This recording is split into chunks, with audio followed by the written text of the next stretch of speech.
Okay, let's just jump right in. We're going to talk about a strategy that, honestly, sounds a little bit crazy.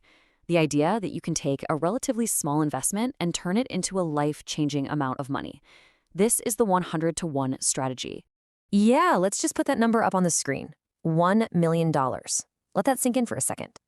That's what a 100-bagger does to a $10,000 investment. It's an absolutely staggering figure, and it's what makes this whole idea so powerful. Now, I know what you're probably thinking. This sounds like winning the lottery, right? Pure fantasy. But here's the thing. It's not just some theory. It has actually happened, and with companies that are now household names. I mean, think about anyone who got into Amazon or Apple or even Home Depot in the early days. They lived this. So, how do we get from this wild dream to a workable framework? Well, that's what we're going to do right now. We're going to break down the anatomy of what makes a 100-bagger tick based on the incredible work of an investor named Thomas Phelps. First up, let's look at the blueprint itself. And to really get this, you have to understand some pretty counterintuitive portfolio math. The whole strategy is built on this one core idea that a single spectacular winner can change absolutely everything. So let me just ask you this. To be a successful investor with this kind of strategy, how many of your picks really need to be home runs? Do you need to be right 80% of the time? 50%? The answer is, it's probably not what you think. Just look at this chart. It explains the power of one perfectly. Imagine you invest in 100 different companies, and 99 of them, 99, go completely to zero, a total wipeout. But just one of them turns into a 100-bagger, well, you'd break even. Your single winner pays for all 99 of your losers. That right there is the kind of built-in safety net in this wild high-reward approach.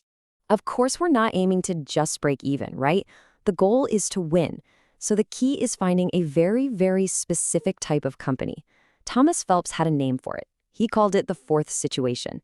These are businesses that earn really high returns on their money and have a ton of room to keep growing. That, my friends, is where the real magic happens. Okay, now for the fun part, the mechanics. How does a stock price actually multiply by 100? It's not just one thing. It's two incredibly powerful forces working together.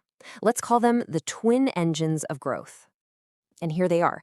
Engine number one is all about the business itself. The company's earnings just keep growing and growing. Engine number two is about perception. The market starts to notice the success and gets more and more excited, willing to pay a higher and higher price for those earnings. When you get both of those engines revving at the same time, it's just explosive. Let's walk through a super simple example to see how this works. Imagine you find a company that earns $1 per share. Right now, the market values it at 10 times earnings, a PE ratio of 10. So simple math, the stock price is $10. That's our starting line. Okay, now let's fire up that first engine. Over time, this company is a huge success. Its earnings grow 10 times, from $1 a share all the way to 10.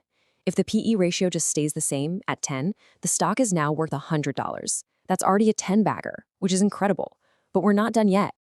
This is where engine number two kicks into high gear. The market sees this incredible growth and gets really excited.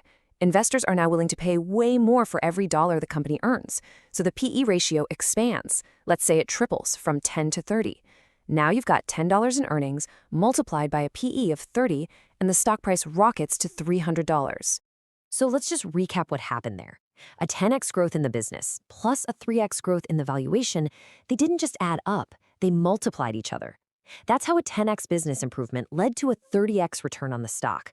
You just need a bigger combination of these two factors to get all the way to that 100-bagger. So the math checks out, but, and this is a big but, finding a company that can actually pull this off and then holding on to it, that requires something really special. And this brings us to what are probably the two hardest ingredients in the whole recipe, the moat and the weight. So for a company to grow like that for years and years, it needs to be protected from its competition. This is what we call the moat. Think of it like a castle.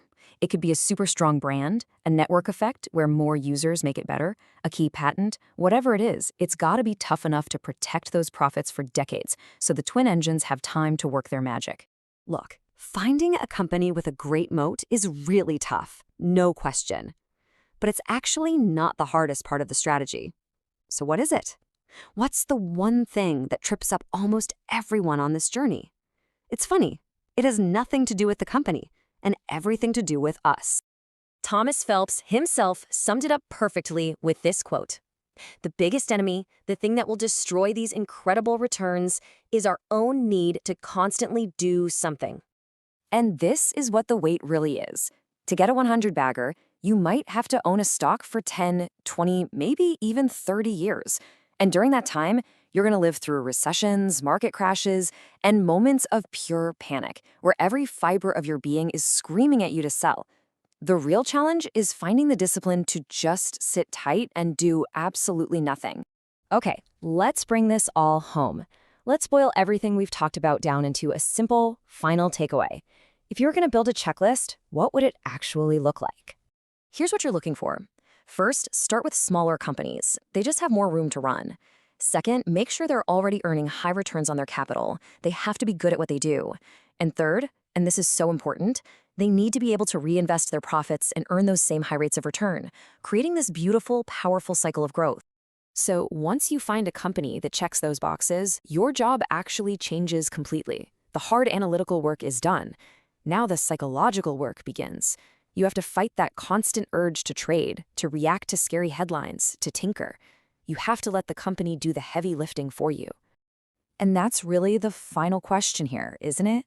We've laid out the blueprint for how $10,000 can become $1 million. The math works. We know it has happened before. The only question left is the one you have to ask yourself. You have the blueprint. Do you have the patience?